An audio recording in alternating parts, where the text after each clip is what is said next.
For over a year, Gaza have faced relentless violence, aggression, massive killing, and immense destructions. Severe humanitarian crisis affecting 2.3 million Palestinians.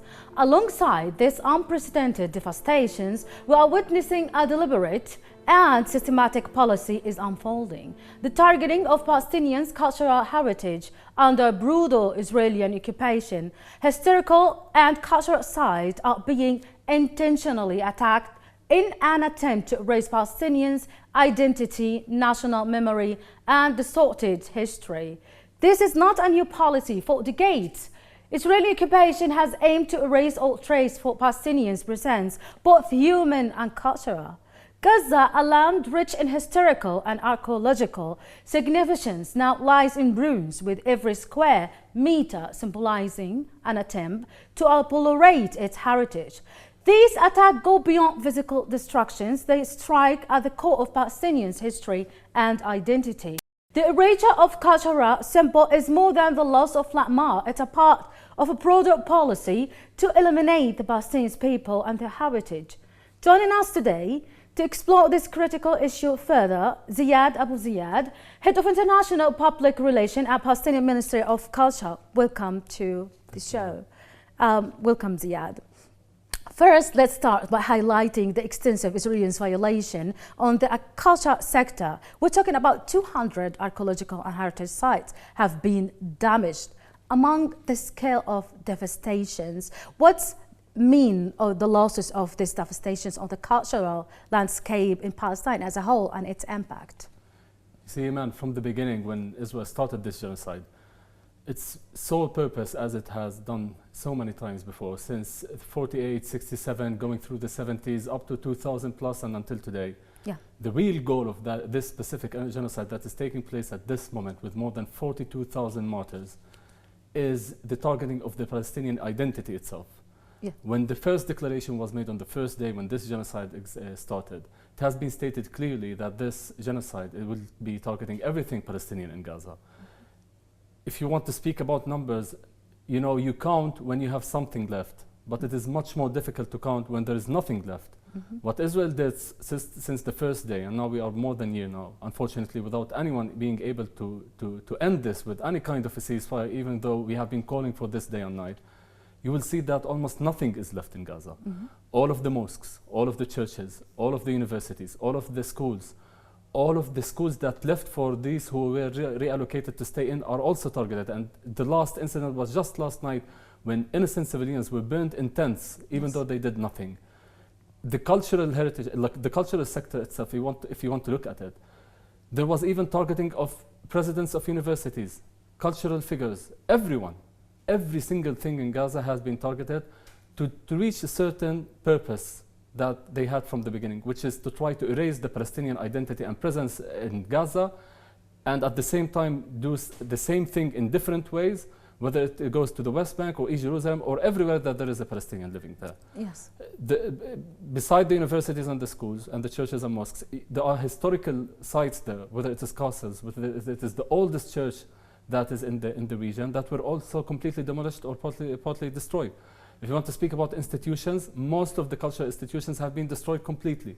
If you want to speak about the humans, those who represent the Palestinian heritage and the Palestinian culture, most of those main figures that spoke for the Palestinian identity for the last 20, 34 years have been martyred and killed in the genocide, whether by being burned alive or being killed inside Gaza or pushed to be reallocated outside Gaza. Yes. Mr. Ziad, there are 44 Palestinian writers and artists were killed, dozens detained, and numerous of cultural sites have been targeted. This reveals the systematic of Israeli policy to undermine the Palestinians' heritage, presence, and identity. Like, in the light of this violation, what is your role of your ministry to highlight this crisis? How your ministry respond to this along with the international community? When this whole thing started, there were several plans put ahead by the ministry and of course by the government to do 2 or 3 things at the same time. Yes. First thing was the immediate interference, which is to try to figure out any kind of help that we can get into Gaza or for Palestinians in Gaza or for those who have been forced to leave Gaza. We as the Ministry of Culture focused on trying to first of all, get the statistics, know the number of the martyrs, those who have been obliged to leave Gaza for the need of medicine or healthcare. And we try to after building the specific study, to provide some kind of an instant help, despite all of the obstacles that were put on the way. And this needs to be addressed, by the way. Whether it is regionally or globally, you also need to understand, Iman. There is also an ongoing attack on the government, on the Palestinian government, in order not to allow it to provide help in Gaza. Yeah. Whether it is by preventing financial means, whether it is by hijacking the Palestinian tax money, or make it even impossible to bring any kind of money to pay salaries even for people, or to provide help. Despite all of that, there have been efforts made internationally and regionally and locally to try to get any kind of funding that can be found out there, to try to help, first of all, the individuals that come from the cultural sector as much as possible. Then after that, to move towards initiatives. There were several publications, because this matters and this is very important, that focuses on the narrative that needs to be enforced to come out of Gaza. Because what Israel has been doing, what the occupation entity has been doing, is to try to dehumanize the Palestinian, to make it possible for them to practice genocide against the Palestinian people. Yes. And we have been trying to do everything possible to enforce the Palestinian narrative that speaks about the innocent civilians that have been butchered for more than 1 year now, and they got nothing. On the long term, there are plans that are being prepared and are ongoing now by the Ministry of Culture and all of the other ministries, in order to prepare for what can be done on the long term in order to rebuild Gaza. But first and foremost, the genocide itself needs to be stopped in order to be able to do that. Yes, as you mentioned before, that Israelis attacking mosques and churches, and also they are attacking theaters, libraries, archives, and also many of cultural landmarks. And this destructions, I mean the widespread destructions of cultural landmark, is hindering the access to accurate and comprehensive statistics and information. Could you provide us to up-to-date statistics about the losses and how your ministry documented these issues? So the plan isn't only by the ministry itself. There is a world plan for the government, in which there are reports that needs to be prepared and submitted on a 2 weeks basis, in order to try to get as much information as possible from inside Gaza, even though it is almost impossible to do so. Because even when people try to give or report back on this, whether it is for these statistics or to speak in general about what is going on, they are targeted. Yes. And you saw what happened in the last few days, in which specific public figures that were speaking about the Palestinian narrative have been targeted specifically because they spoke about what is going on in there. Despite that, we are working, we have numbers. As I told you, all of the universities, more than, I don't want to give you precise numbers, but more than 15 universities, more than 15, for example, cultural institutions have been demolished. All of the universities have been demolished, and they celebrated that on social media platforms, the occupation soldiers, and much more. The damage itself reached a level where you can't imagine it. The documentation that we're getting out of there, in cooperation with the other ministries, cannot be understood anymore. When you work on this and you look day and night and you see what the Palestinians are going through there, you reach a level where it is, as we always have said it is not about numbers, but to remember, of course, that there are Palestinians, humans that are living there. Yes. There's a people that is under direct threat there, day and night. Yeah. Mr. Ziad, let me tell you that more than 3,000 artifacts are being looted by the Israeli forces, especially from Al-Isra University alone. Like, there's many more documented cases of Israelis looted many of the museum collections and vulnerable belongings. Are there any legal steps taken by your ministry to retrieve these stolen things, or perhaps establishing committee to access these damages? There is some work done by the Ministry of Culture, and there is other work made by the Ministry of Tourism that also follows up on this closely. There is cooperation on the international level with the UNESCO and other international organizations that focuses on validating the information that comes out of Gaza and cooperating together on the reports that are going out to the international community, calling for the international community interference to stop this, whether it is about this specific subject or everything else. The president himself had made it clear multiple times when he gave statements that there must be an immediate ceasefire for the sake of preserving the Palestinian identity and heritage and culture, and before that, the Palestinian life inside Gaza, because without the people, we won't have a heritage or identity, and that's what matters most. if you want to speak about the stealing of the cultural items, of course this is happening, and we have proofs that are documented there. And there is live footage of Israeli soldiers doing doing this, and they are still doing this until today. The problem is that we are under occupation without an interference from the international community that needs to stand for a moment today and review everything they know about liberalism and democracy and values and human rights, and take a stand and look at what is going on there. And they will understand for a second or a moment that there is an ongoing genocide for more than 1 year, and they did nothing except for statements saying that they call for a ceasefire without applying by force this ceasefire that must come without any kind of talks prior to it. Mr. Ziad, it's quite obvious it's a cultural genocide.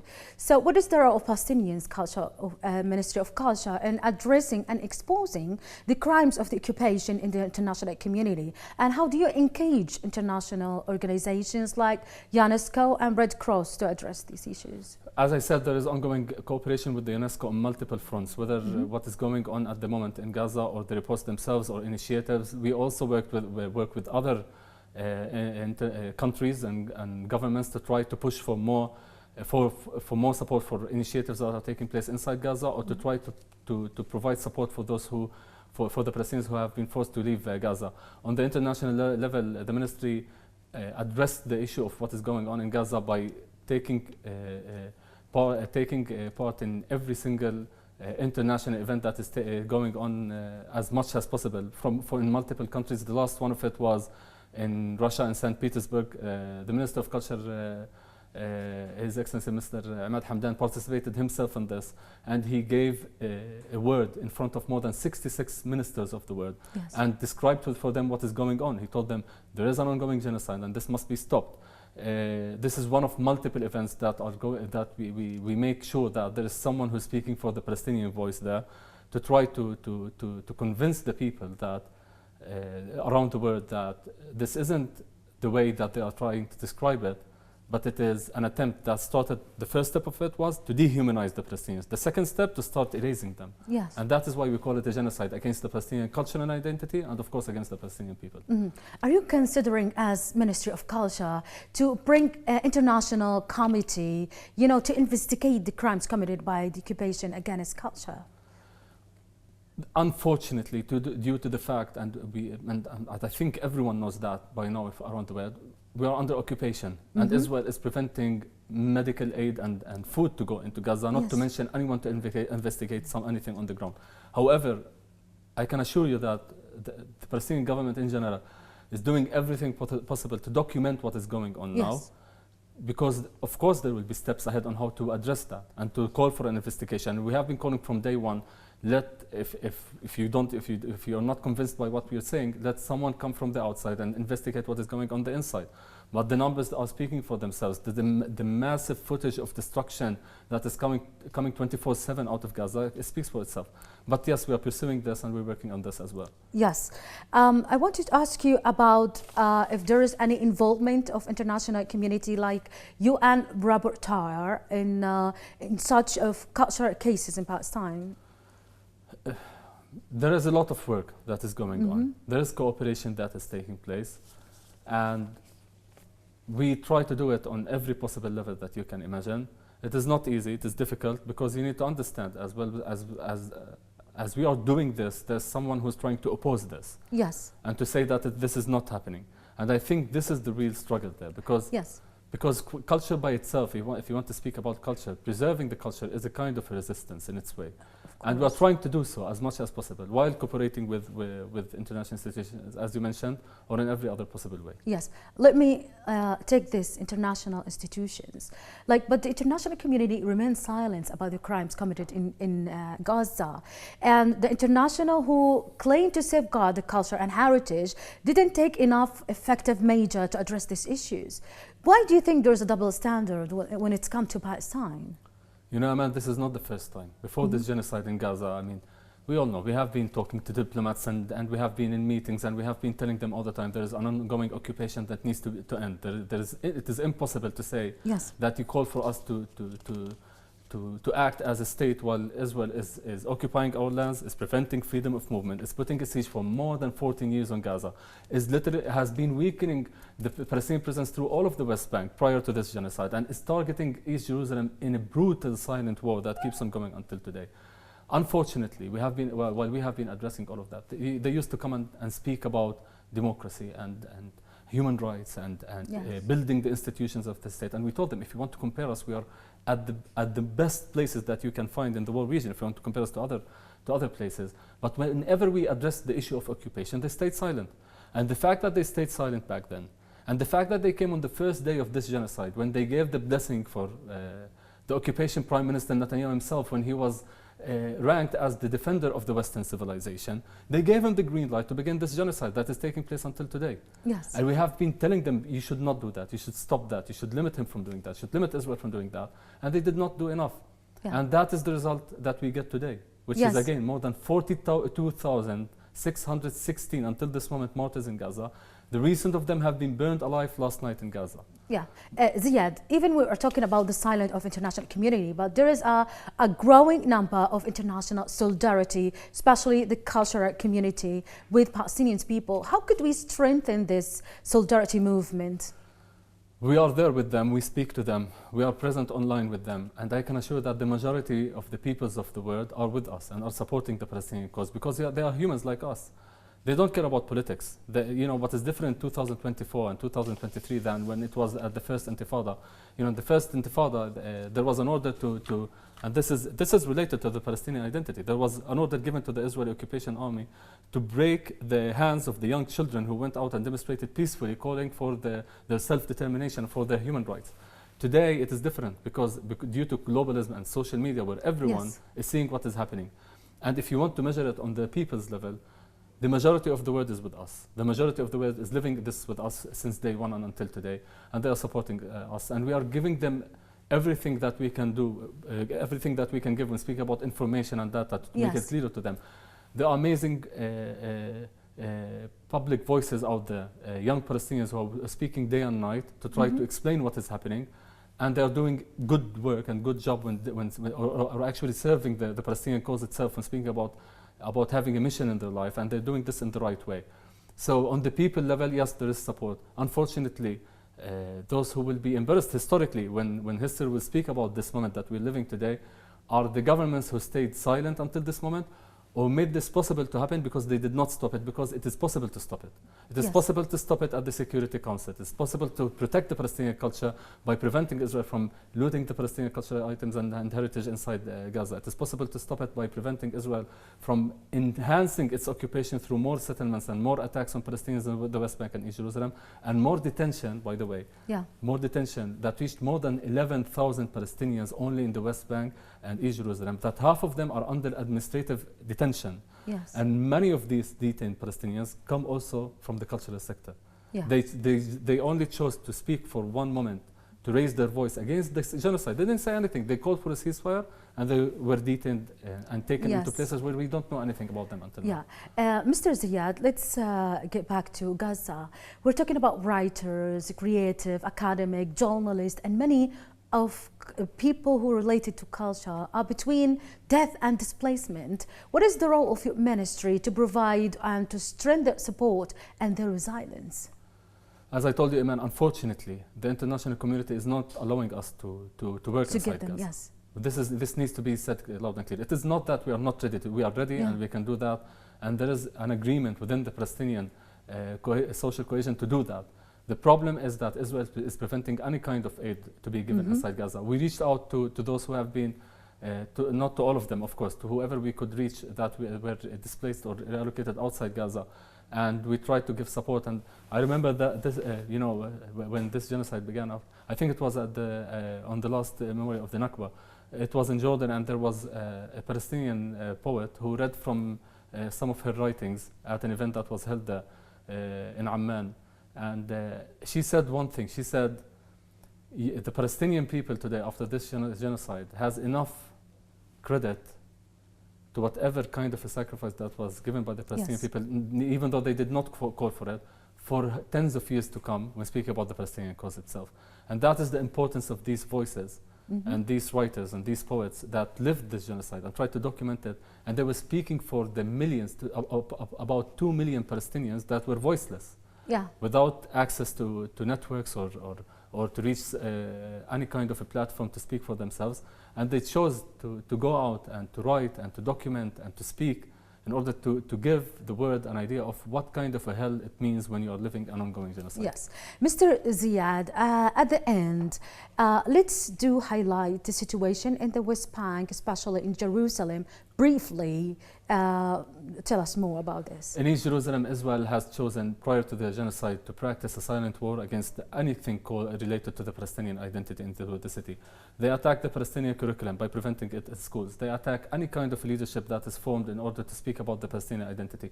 They try to push people to leave Jerusalem and to leave it, to make it impossible to live there.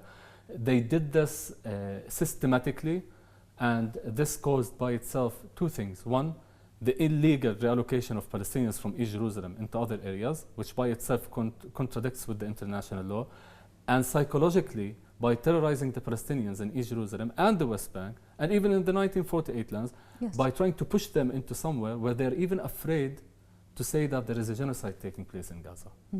No focus on that. Any voice that goes out and says something wrong is happening in Gaza, immediately detained, sent to prison, and you don't know anything about him or her. Him and her and hundreds of them. Not to add to this, when speaking about East Jerusalem, a total siege. Everyone knows that East Jerusalem without the West Bank cannot survive economically or culturally or on educational level. At the same time, they invest billions of dollars in their own agendas and in their own strategies for years to come and years that passed, in order to mess up with the Palestinian identity of the city and to push for more Israelization of the city itself, in order to make it a de facto situation where it becomes, according to what they see it, an Israeli area. In the West Bank itself, attack on the institutions that are serving the Palestinians, attack on the government in order not to pay salaries. And when we say salaries, by the way, not all the people understand that. We speak about doctors that get salaries from the government. We speak about lawyers. We speak about engineers. We speak about teachers. We speak about the whole education system. We speak about universities. No salaries, no economy, complete damage of the economic situation itself, massive attack of Palestinian youth in the north of the West Bank and also in the south.